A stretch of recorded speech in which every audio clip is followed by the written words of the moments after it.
All right. Today, we are basically asking you the same questions I asked you yesterday, but yesterday, each problem I gave you a function. Today, I'm giving you a picture. And so for your notes-taking purposes, the picture is very important. And I know that mine is kind of drawn approximately here, so let me help you as you go to add this into your notes. That should be up at 3. That's supposed to be up at 5. I'm going to give you a little bit of time here to get the questions in your notes and get the pictures in your notes, because otherwise it's not going to help you. And then we'll talk about how to attack this when given a picture and not a function.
Every problem that we are given a picture, we need to really slow down and either from the markings on the side or from the directions at the top, figure out what the picture is representing. And so in this problem, it is a graph of the velocity function.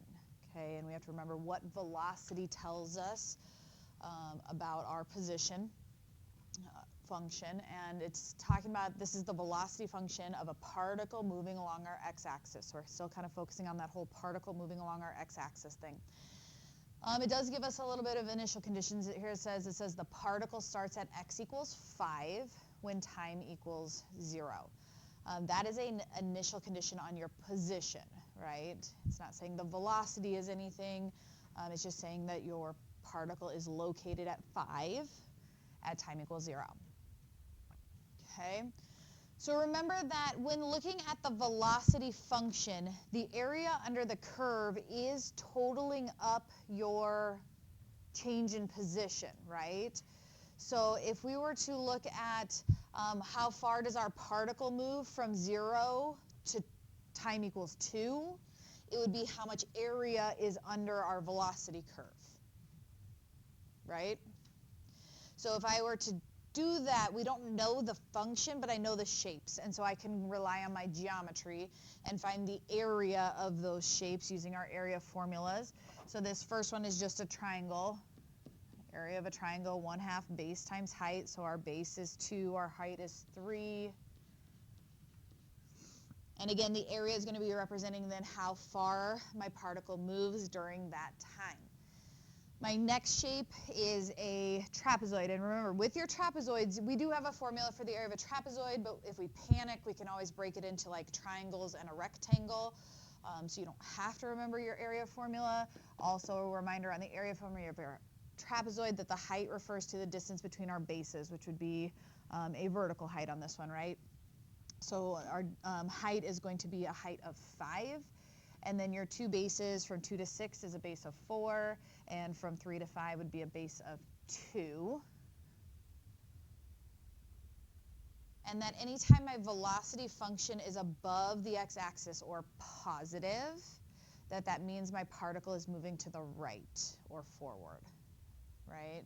So we're looking at a velocity function that is above our x-axis this entire time.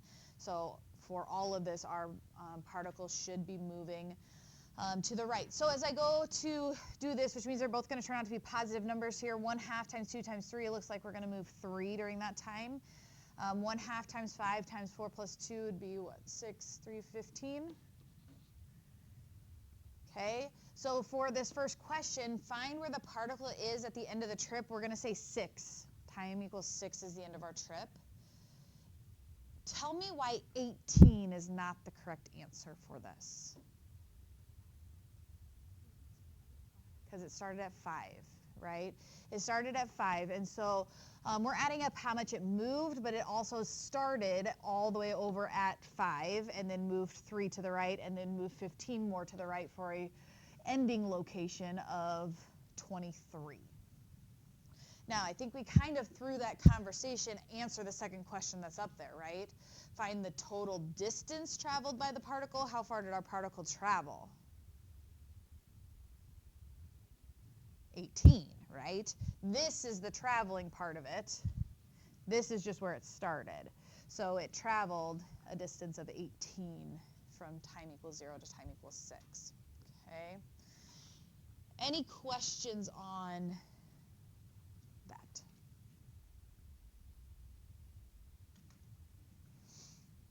Okay, so again, working with the idea of area under our velocity curve. I'm going to let you guys look at this one again. Be careful. It is similar shapes, but they're not quite the same like height on each of those. So as you go to draw those in there, just pay attention to that little change. Same exact question at the top, though. So it's starting with, we are given the graph of the velocity function of a particle moving along the x-axis. The particle starts at x equals 5 when time equals 0.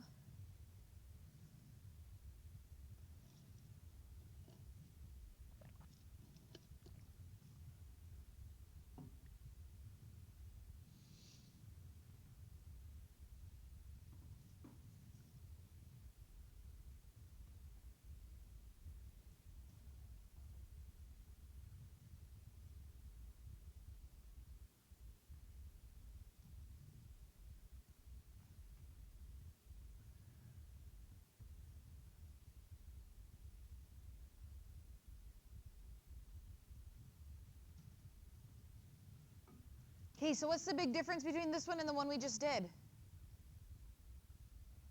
It's moving backwards at some points, right? Anytime our velocity drops below our x-axis, that indicates that our particle will be moving left or backwards. So we do a very similar shapes. We've still got that triangle. That's 1/2, base of 2, height of 3. We've still got a trapezoid. Our trapezoid is height changed on this one. I hope you noticed. Height was 3 on this one instead of 5 for that trapezoid.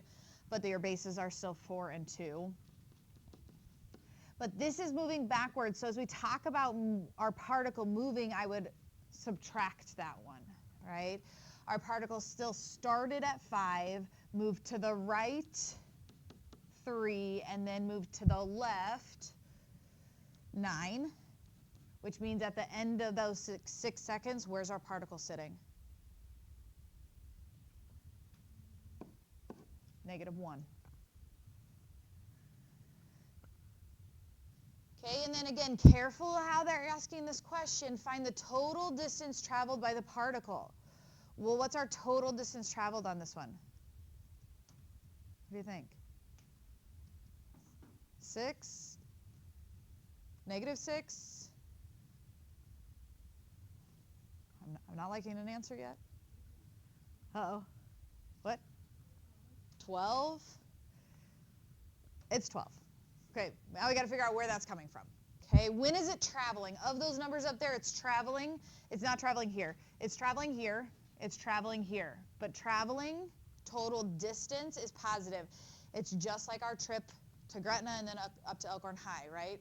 It went 3 miles to Elkhorn High, and then it turned around and went 9 miles to Gretna. How far did we drive?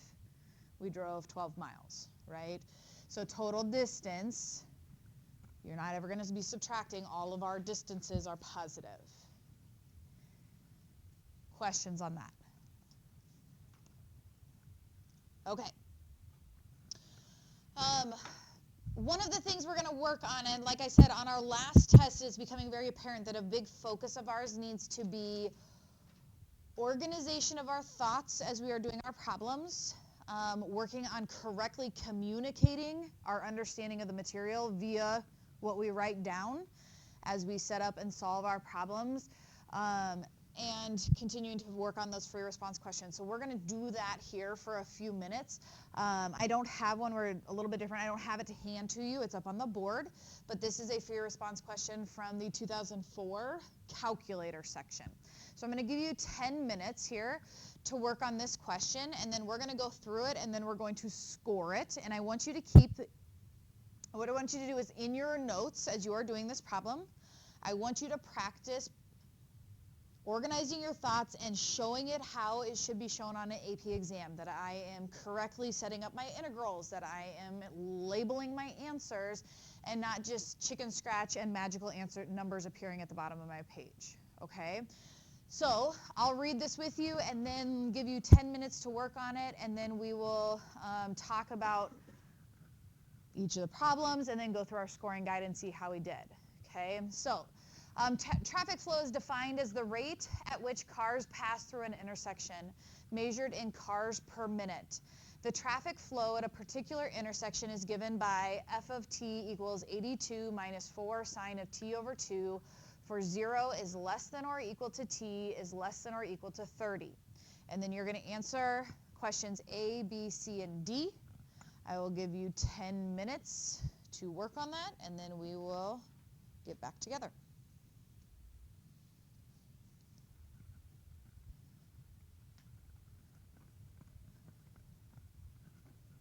It is a calculator question, so you can do all of this with the assistance of a calculator.